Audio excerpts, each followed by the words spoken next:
Take a look at this report by Oxfam India that claims the bottom 50% of India pays 64.3% of GST. Yes, the poor pay 64.3% of GST.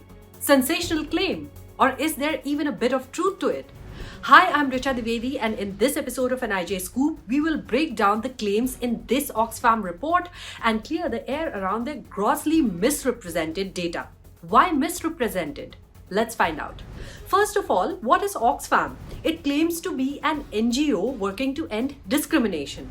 It says they are committed to the people, both who we work with and our supporters. But who are these supporters? And why is Oxfam coming out with misrepresented data? Oxfam's recent report claimed that the bottom 50% of India, that is the poor, pay 64.3% of the GST. The poor of India have been a focus of the Modi government and have been supported constantly, even through a once-in-a-century pandemic. Then how do these claims arise?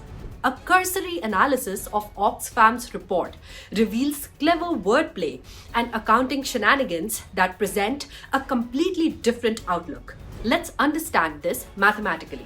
Oxfam says that the bottom 50% of Indians pay 6.7% of their income as GST. It is being reported that this translates to 64.3% of all GST revenue, something Oxfam also highlights as indicative inference. Now, the average monthly GST revenue in financial year 22 was rupees 1.23 lakh crore.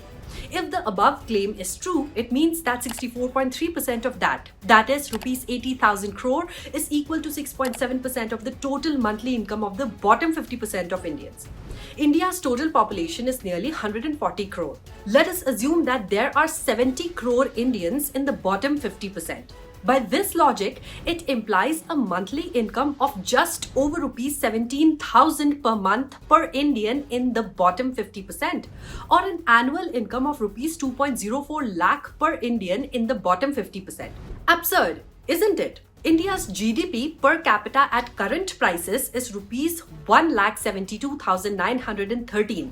Broadly speaking, GDP per capita is the sum of gross value added by all citizens. If the claim of bottom 50% Indians contributing 64.3% of GST was true, it would imply that bottom 50% of Indians have annual income higher than the per capita GDP. This is mathematically impossible. Herein lies the trickery and wordplay that Oxfam has used to imply this sensationalist inference. Oxfam does not say that this is true for all GST revenue, only that this is true for GST revenue contributed by the goods that it studied. But instead of clearly specifying this and the goods that it had studied, it buries the details in a footnote at the end of the report. So it may have studied a handful of products which may or may not be of any use to a majority of Indians, possibly with a higher GST, and then presented grossly inflated numbers, thinking none the wiser. Oxfam does not even reveal the source from where it got the contribution of individual goods to GST revenue, something central to its analysis. On a more technical front, the current income tax system exempts incomes up to rupees 5 lakh from tax, and the GST rate structure places a higher burden on luxuries, which means that the poor are being insulated from being inadvertently taxed. In fact, the upward trend in the GST collections post-2021, despite the K-shaped recovery accompanied by higher retail sales of luxury goods, indicates that the tax may, on the contrary, be progressive and poverty is declining.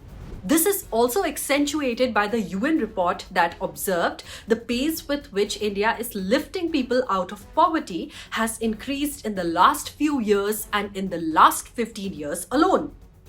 India lifted 415 million people out of poverty. Moreover, an indirect tax can be more efficient in a tax system where compliance in direct taxes is not broad-based like in India. Another fact that Oxfam has conveniently ignored.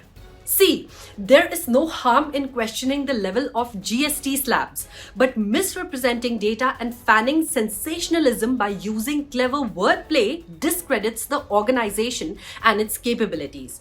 Some basic mathematics reveals that Oxfam India is a bad faith actor that uses dodgy statistics to push its narrow agenda.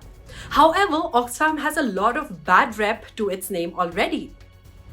Oxfam joins the long list of journalists, economists, think tankers that have been called out for their half-baked claims aimed at spreading disinformation. So that was all in this episode of NIJ Scoop. Like this video and drop your comments below for more such informative content. Until next time, this is Richa Divedi signing off. Dhanyavad and Namaste.